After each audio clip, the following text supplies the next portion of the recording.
जय जगन्नाथ बंधु पंचायत राज व्यवस्था उपर आज भिडियो आमे आलोचना करिबा।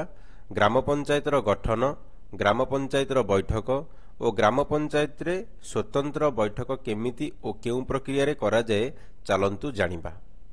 देखंतु बंधु, जदि आमे ग्राम पंचायत गठन देखिबा, ग्राम पंचायत केउ भली भाबरे गठन करा जाए। ओडिशा ग्राम पंचायत अधिनियम 1964 धारा 3 अनुसार एक बा एकाधिक ग्रामर समाहार रे ग्राम पंचायत गठन करा जाए। ग्राम पंचायत मध्य थिबा भोटर मानकु नै ग्राम शासन गठित हुए। ग्राम पंचायत हेउची एही ग्राम शासनर कार्यनिर्वाही कर्तृपक्ष। आमे एक रु अधिक ग्राम को नै कि ग्राम पंचायत गठन करूचे एवं से ग्राम पंचायत जो भोटर माने रहिले तांकु नेकी ग्राम शासन गठित हुए। ग्राम पंचायत होची से ग्राम शासनर कार्यनिर्वाही संस्था। देखंतु, गोटिए ग्राम पंचायत लोक संख्या सर्वनिम्न 2000 रु सर्वोच्च 10,000 होइथाय। मात्र अनुसूचित अंचल रे 2000 रु 5000 पर्यंत लोक संख्या रे गोटिए पंचायत गठन करिवार व्यवस्था रहिछि। तो हमर जो पंचायत गठन हुए से पंचायतर लोक संख्या होउछंती 2000 रु 10,000 भितरे। जदि अनुसूचित अंचल रहुची से अंचल रे 2000 रु 5000 भितरे जदि जनसंख्या रहुची ताले गोटे पंचायत गठन करी हेबो। ग्राम पंचायत पिछा वार्ड मानकर संख्या रहुची 11 रु 25। तो गोटे ग्राम पंचायत रे 11 रु 25 टी वार्ड रही परिबो। तापरे सरपंच, नायब सरपंच और वार्ड सभ्य को नहीं ग्राम पंचायत गठित होता है। यह आप जानी। ग्राम पंचायत मुख्य अधिकारी सरपंच को कार्य निर्वाह रे साहाय्य करिवे एवं साहाय्य करिबा पई प्रति वार्ड रु जड़े लेखाए सदस्य सीधा सड़क भाव वार्ड बासिंदा द्वारा निर्वाचित होता, जहाँ आम वार्ड मेंबर कहूचे। वार्ड सभ्य माने सेमानंक मध्यरु जणको नायब सरपंच भाबे निर्वाचित करिथानी। तो वार्ड में सरपंच जितिले, वार्ड मेंबर माने सबु वार्ड रु जण जण जितिके आसिले एवं से वार्ड मेंबर मानक मध्यरु जणको नायब सरपंच करा जाय। ग्राम पंचायत रो बैठक विषय यदि हमें जानिबा, ग्राम पंचायत आईन 1964 धारा 124 उपधारा 10 अनुसार ग्राम पंचायत कार्य सुपरिचालना समस्त वार्ड सदस्य एवं सदस्यों सहयोग कामना करी ग्राम पंचायत बैठक अनुष्ठित हुई। तो ग्राम पंचायत बैठक समस्त वार्ड जो वार्ड मेंबर रहिले सेमानंकर सहयोग सहित बैठक अनुष्ठित होता है। यही बैठक ग्राम पंचायत कार्यालय बा पंचायतर अन्य कोनोसी सर्वसाधारण स्थान रे अनुष्ठित करिया पई सरपंच द्वारा स्थिरीकृत होता है। तो सरपंच जोठी कहिबे ग्राम पंचायतर जो मासिक बैठक होउची से बैठक करा जिवो। साधारण बैठक प्रति मासरे थरे एक निर्दिष्ट तारीख रे अनुष्ठित हुए। तो मासको गोटे थर हमर मासिक बैठक हुए, पंचायत ग्राम पंचायत बैठक हुए। बैठकर पूर्ण 7 दिन पूर्व वार्ड मेंबर मानक बैठक करने स्थान, समय और आलोच्य विषय संपर्क में जणाई दि जाए। तो बैठक जेबे हम तार 7 दिन पूर्व वार्ड मेंबर मानक जणाई दि जाए। एबे आमर तो ई सभा हो जाइए जोटा कि आमर संदेश आप माध्यम रे वार्ड मेंबर मानक मेसेज पलाउची जे केउ तारीख रे केउ स्थान रे मीटिंग करा जिवो।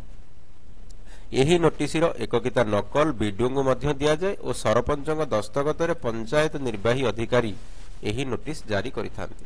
तो जो नोटिस करा जिवो यही नोटिस सरपंच दस्तखत रे जारी हेबो, जहा कि कार्य निर्वाही अधिकारी बा हमर जो पीओ रहिले से नोटिस जारी करिवे।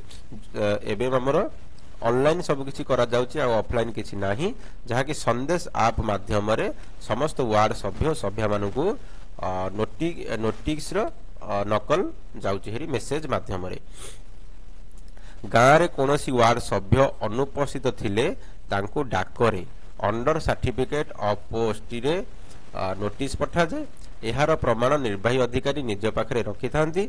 नोटिस पाई सभ्य सभ्या बैठक रे अनुपस्थित हेले बैठक अकामी होई न थाए। तो जदि कोनोसी सभ्य सभ्या नोटिस पाइले एवं से माने बैठक रे जोग देउ नहांती ताहले बैठक को अकामी करा जिवो नाही। तो ए जो रहिची जे हमर पोस्टाल रे जदि जड़े सभ्य उपस्थित नहांती ग्राम रे ताको पोस्टाल माध्यम रे नोटिस दिया जाए। किंतु एबे हमर जेहेतु ऑनलाइन नोटिस जाउची पंचायत स्तर रे जे बैठक करा जाउची 7 दिन पूर्व समस्त वार्ड सभ्य और सभ्या मानकू संदेश आप माध्यम रे एबे डिजिटल मीटिंग ପାଇଁ ନୋଟିସ୍ ପଠାଯାଉଛି, ଯାହାଦ୍ୱାରା କି କୌଣସି ୱାର୍ଡ ମେମ୍ବର ମାନେ ଆଉ ନୋଟିସ୍ ପାଇବାରୁ ବଞ୍ଚିତ ହେବେ ନାହିଁ। ତା ସହିତ ଦେଖନ୍ତୁ, କ୍ରମାଗତ ଭାବେ 4 ମାସରେ 3ଟି ବୈଠକ ଡାକିବାରେ ବିଫଳ ହେଲେ ସରପଞ୍ଚଙ୍କୁ ନିଜ ପଦବୀ ହରାଇବାକୁ ପଡ଼େ। ସେହିପରି କ୍ରମାନ୍ୱୟରେ 3ଟି ବୈଠକରେ ଜଣେ ୱାର୍ଡ ସଭ୍ୟ ଅନୁପସ୍ଥିତ ରହିଲେ ତାଙ୍କୁ ନିଜ ପଦବୀ ହରାଇବାକୁ ପଡ଼େ। ଦେଖନ୍ତୁ, ଗ୍ରାମ ପଞ୍ଚାୟତ ସ୍ତରରେ ମାସିକ ବୈଠକ ଯେଉଁ ହୋଇଥାଏ, ସେହି ମାସିକ ବୈଠକରେ ଯଦି 4 ମାସ ଭିତରେ ମାସକୁ ଗୋଟେ ବୈଠକ, ଯଦି 4 ମାସ ଭିତରେ 3ଟି ବୈଠକ ସରପଞ୍ଚ ଡାକି ପାରିଲେ ନାହିଁ, ତାହେଲେ ସରପଞ୍ଚ ତାଙ୍କ ପଦବୀ ହରାଇବେ। ସେହିପରି ଯଦି 3ଟି ବୈଠକ ଲଗାତାର ଜଣେ ୱାର୍ଡ ସଭ୍ୟ ଆଟେଣ୍ଡ କଲେ ନାହିଁ, ବୈଠକରେ ଯୋଗ ଦେଲେ ନାହିଁ, ତାହେଲେ ମଧ୍ୟ ସେମାନଙ୍କର ଯେଉଁ ସଭ୍ୟ ପଦ ରହିଛି ତାହା ମଧ୍ୟ ହରାଇବାକୁ ପଡ଼ିବ। ଗୋଟିଏ ଗ୍ରାମ ପଞ୍ଚାୟତର ମୋଟ ସଭ୍ୟ ସଂଖ୍ୟାର 1/3 ସଭ୍ୟ ବୈଠକରେ ଉପସ୍ଥିତ ନ ରହିଲେ କୋରମ ହୋଇପାରେ ନାହିଁ। ଟୋଟାଲ ସଭ୍ୟରୁ ଯଦି 1/3 ସଭ୍ୟ ବୈଠକରେ ନ ରହିଲେ ତାହେଲେ ବୈଠକ ହେବ ନାହିଁ, ବୈଠକ ସ୍ଥଗିତ ରହିବ। ଏହି ସ୍ଥଗିତ ବୈଠକ 3 ଦିନ ଆଗରୁ ନୋଟିସ୍ ଦିଆଯାଇ ପୁନର୍ବାର ଡକାଯାଏ ଏବଂ ଏହି ସଭା ପାଇଁ କୋରମର ଆବଶ୍ୟକତା ନାହିଁ। ଯଦି ପ୍ରଥମ ବୈଠକରେ କୋରମ ହେଉନାହିଁ, 1/3 ୱାର୍ଡ ସଭ୍ୟ ଯଦି ଉପସ୍ଥିତ ରହୁନାହାନ୍ତି ମାସିକ ବୈଠକରେ, ତାହେଲେ ବୈଠକକୁ ସ୍ଥଗିତ ରଖାଯିବ ଏବଂ 3 ଦିନ ପୂର୍ବରୁ ଆଉ ଥରେ ବୈଠକ ଡକାଯିବ। ସେହି ବୈଠକରେ ଯଦି କୋରମ ହେଉନାହିଁ, 1/3 ସଭ୍ୟ ହେଉନାହିଁ, ତାହେଲେ ମିଟିଂରେ କୌଣସି ଫରକ ପଡ଼ିବ ନାହିଁ, ମିଟିଂ କରାଯିବ। ସେକେଣ୍ଡ ମିଟିଂରେ ଯଦି କୋରମ ହେଉନାହିଁ, ତାହେଲେ ମଧ୍ୟ ମିଟିଂ କରାଯିବ। 1/3 ସଭ୍ୟର ଆବଶ୍ୟକତା ନାହିଁ। ସରପଞ୍ଚ ଓ ନାୟବ ସରପଞ୍ଚଙ୍କ ଅନୁପସ୍ଥିତିରେ ଉପସ୍ଥିତ ସଭ୍ୟମାନେ ସେମାନଙ୍କ ମଧ୍ୟରୁ ଜଣକୁ ବୈଠକରେ ସଭାପତିତ୍ୱ କରିବା ନିମନ୍ତେ ନିର୍ବାଚିତ କରିଥାନ୍ତି। ଦେଖନ୍ତୁ, ପଞ୍ଚାୟତ ମାସିକ ବୈଠକରେ ସରପଞ୍ଚ ସଭାପତିତ୍ୱ କରନ୍ତି। ସରପଞ୍ଚ ଯଦି ଅନୁପସ୍ଥିତ ଥିବେ ତାହେଲେ ନାୟବ ସରପଞ୍ଚ ସଭାପତିତ୍ୱ କରିବେ। ଯଦି 2 ଜଣ ସରପଞ୍ଚ ଅନୁପସ୍ଥିତ ଥିବେ ଏବଂ ନାୟବ ସରପଞ୍ଚ ମଧ୍ୟ ଅନୁପସ୍ଥିତ ଥିବେ, ତାହେଲେ ଯେଉଁ ୱାର୍ଡ ମେମ୍ବର ମାନେ ରହିଲେ ସେମାନେ ସେମାନଙ୍କ ମଧ୍ୟରୁ ଜଣକୁ ନିର୍ବାଚିତ କରିବେ ସେ ମିଟିଂର ସଭାପତି ହେବା ପାଇଁ। ଏହି ବୈଠକରେ ସମସ୍ତ ୱାର୍ଡ ସଭ୍ୟ ଓ ସଭ୍ୟା ଅଂଶଗ୍ରହଣ କରନ୍ତି। କୌଣସି କ୍ଷେତ୍ରରେ ଜଣେ ମହିଳା ସଭ୍ୟଙ୍କ ସମ୍ପର୍କୀୟ ବ୍ୟକ୍ତିଙ୍କୁ ବୈଠକରେ ଭାଗ ନେବାକୁ ବା ଗ୍ରାମର ଦୈନନ୍ଦିନ କାର୍ଯ୍ୟରେ ହସ୍ତକ୍ଷେପ କରିବାକୁ ଦିଆଯାଏ ନାହିଁ।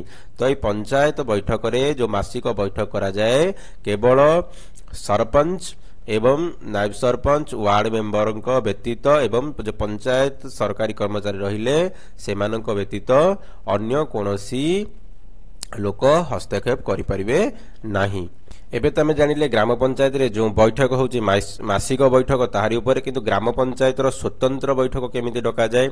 ଦେଖନ୍ତୁ, ଗ୍ରାମ ପଞ୍ଚାୟତର ସମୁଦାୟ ସଭ୍ୟ ସଂଖ୍ୟାର ଅନ୍ୟୁନ 1/3 ସଦସ୍ୟଙ୍କ ବରାଦ କ୍ରମେ ସ୍ୱତନ୍ତ୍ର ବୈଠକ ଡକାଯାଇ ପାରିବ। ଯଦି ଏପରି ବରାଦ ପାଇବାର 30 ଦିନ ମଧ୍ୟରେ ସରପଞ୍ଚ ବୈଠକ ଡକାଇବାରେ ଅସଫଳ ହୁଅନ୍ତି, ତେବେ ଯେଉଁ ସଭ୍ୟ ବା ସଭ୍ୟା ବରାଦ ସ୍ୱାକ୍ଷର କରିଥିଲେ ସେମାନେ ଏହି ବିଷୟ ଉପଜିଲ୍ଲାପାଳଙ୍କୁ ଜଣାଇବେ ଓ ସେ ଏହି ସୂଚନା ପାଇବାର 3 ଦିନ ମଧ୍ୟରେ ବୈଠକ ଡାକି ପାରିବେ। ଦେଖନ୍ତୁ, ଗ୍ରାମ ପଞ୍ଚାୟତରେ ଯେତେ ବି ୱାର୍ଡ ମେମ୍ବର ଅଛନ୍ତି ସେମାନଙ୍କ ମଧ୍ୟରୁ 1/3 ସଦସ୍ୟ ଯଦି ଚାହିଁବେ ସ୍ୱତନ୍ତ୍ର ବୈଠକ ସରପଞ୍ଚଙ୍କୁ ଜଣାଇ ଡାକି ପାରିବେ। ଯଦି 30 ଦିନ ମଧ୍ୟରେ ସେ କହିବାର 30 ଦିନ ମଧ୍ୟରେ ଯଦି ସରପଞ୍ଚ ସ୍ୱତନ୍ତ୍ର ବୈଠକ ନ ଡାକନ୍ତି, ତାହେଲେ ସେ ଆମର ୱାର୍ଡ ମେମ୍ବର ମାନେ ଯେଉଁ ରହିଲେ ସେମାନେ ଉପଜିଲ୍ଲାପାଳଙ୍କୁ ଜଣାଇ 3 ଦିନ ମଧ୍ୟରେ ସ୍ୱତନ୍ତ୍ର ବୈଠକ ଡାକିବା ପାଇଁ ତାଙ୍କର ଅଧିକାର ରହିଅଛି। ଏତଦ୍ ବ୍ୟତୀତ ଜିଲ୍ଲାପାଳ ବା ସରକାରଙ୍କ ଦ୍ୱାରା କ୍ଷମତା ସମ୍ପନ୍ନ ଅନ୍ୟ କୌଣସି ଅଧିକାରୀ ବରାଦ କ୍ରମେ ସ୍ୱତନ୍ତ୍ର ବୈଠକ ଡାକି ପାରିବେ। ସରକାରୀ କର୍ମଚାରୀ ଯିଏକି ଜିଲ୍ଲାପାଳ ଏବଂ ସରକାରଙ୍କ ଦ୍ୱାରା କ୍ଷମତା ଯଦି ସେ ତାଙ୍କୁ ଅର୍ଡର ହେଉଛି, ସେମାନେ ମଧ୍ୟ ସ୍ୱତନ୍ତ୍ର ବୈଠକ ଡାକି ପାରିବେ। ଏହି ବୈଠକରେ ସେହି ଅଞ୍ଚଳରୁ ପ୍ରତିନିଧିତ୍ୱ କରୁଥିବା ପଞ୍ଚାୟତ ସମିତି ସଭ୍ୟ ବା ସଭ୍ୟା ଓ ଜିଲ୍ଲାପାଳ ସମିତି ସଭ୍ୟ, ଆମେ ଯାହାକୁ PS ମେମ୍ବର କହୁଛେ, ପଞ୍ଚାୟତ ସମିତି ମେମ୍ବର ଓ ଜିଲ୍ଲାପାଳ ବା କୌଣସି ସରକାରୀ କର୍ମଚାରୀ ବା କୌଣସି ବ୍ୟକ୍ତି ରାଜ୍ୟ ସରକାରଙ୍କ ଠାରୁ ଅଧିକାର ପ୍ରାପ୍ତ ହୋଇଥିବେ ସେମାନେ ଗ୍ରାମ ପଞ୍ଚାୟତ ବୈଠକରେ ଆଲୋଚନାରେ ଅଂଶଗ୍ରହଣ କରିପାରିବେ, କିନ୍ତୁ ସେମାନଙ୍କ କୌଣସି ନିଷ୍ପତ୍ତି ଉପରେ ଭୋଟ ଦେବାର ଅଧିକାର ନାହିଁ। ଯଦି ସ୍ୱତନ୍ତ୍ର ବୈଠକ ଡକାଯାଉଛି ତାହେଲେ ସ୍ୱତନ୍ତ୍ର ବୈଠକରେ ସମିତି ସଭ୍ୟ ସଭ୍ୟା ଜିଲ୍ଲାପାଳ ବା କୌଣସି ସରକାରୀ କର୍ମଚାରୀ ଏହି ବୈଠକରେ ଯୋଗ ଦେଇପାରିବେ କିନ୍ତୁ ସେମାନେ କୌଣସି ଭୋଟ ଦେବାରେ ତାଙ୍କର ଅଧିକାର ରହିବ ନାହିଁ। ସେମାନେ କୌଣସି ଭୋଟ ଯଦି ଭୋଟ ହେଉଛି କୌଣସି କାମକୁ ନେଇକି କଥାକୁ ନେଇକି ତାହେଲେ ସେମାନେ ଭୋଟ ଦେଇପାରିବେ ନାହିଁ। ତ ଆପଣମାନେ ଏବେ ଜାଣିଲେ ଯେ ଗ୍ରାମ ପଞ୍ଚାୟତରେ ଯେଉଁ ବୈଠକ ହେଉଛି ଗ୍ରାମ ପଞ୍ଚାୟତର ଗଠନ ଏବଂ ଗ୍ରାମ ପଞ୍ଚାୟତର ସ୍ୱତନ୍ତ୍ର ବୈଠକ ଏ ବିଷୟରେ 3ଟି ଲାଇନ୍ ଥିଲା। ଆପଣମାନେ କିଛି ନା କିଛି ଜାଣିବା ପାଇଁ ପାଇଥିବେ। ଧନ୍ୟବାଦ। Thank you for watching.